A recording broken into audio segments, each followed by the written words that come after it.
Okay, Adam Thorne for Southpaw Jab and Unknown Boxers here with Frank Smith. Frank, how you doing? Very well, thanks. Yourself? Good. Yeah, very well, thank you.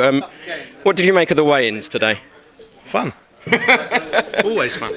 Looking forward to tomorrow night. What about Buatsi versus Sterling? I mean, they've sort of jumped the gun a bit, haven't they, with Craig Richards? It was a day early. No, but it's always good to have a bit of back and forth. But probably not the day before you're fighting. That's why it's best to get him out, let him relax, and he can have a fight tomorrow, and then see what happens from there. Has Conor Benn's opponent made weight now? Yeah, he'll be back shortly. We've got the scales here. It's tiny, It's about 0.15 of an ounce, so nothing much.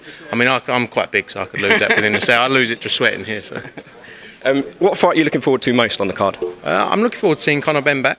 He's had a long time. Obviously, he had the fight back in April, but that was more of a comeback fight to get him back active. But I'm looking forward to seeing him back in a competitive fight. Sterling against Richards as well is going to be a great fight, and that's a big one for their careers.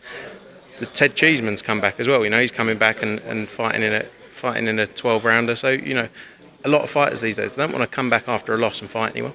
Is the truth.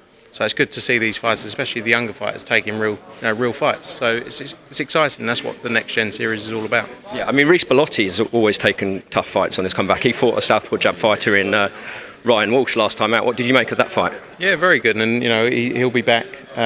He'll be back after a period out. And we've got to start. But they're still so young. And I think that's the great thing about them taking tests early on in their career. There's nothing wrong with taking a loss, especially when they're taking it at a level. They're stepping up in a level and taking proper fights. I think that's what people are realising now. And you have to commend them, as I say, for taking proper fights. And Belotti gets the win Saturday night. He'll be back in big fights.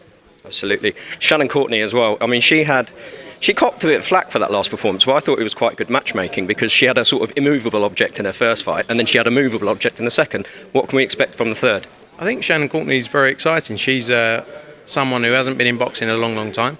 But she's making a name for herself, and when you hear her story as well, I was listening, why she started boxing. I think she was, overweight, got in the gym, and it's quite amazing to see, and it shows what people can do. So I think for this third fight on Friday night, and she'll keep developing, and especially with her weight division where she is at the minute, she can move very quickly into title fights. But because she hasn't been in boxing that long, I think she needs to step up. She's got a good team. She's within Adam Booth's table, so a good group of people around her, and looking forward to seeing her back. Wonderful. It's an excellent Nextgen card. Looking forward to it very much. Thank you for talking to me. No problem at all. You've got to get rid of the bright lights. Yeah, they're your lights. Right, sorry. Thanks very much.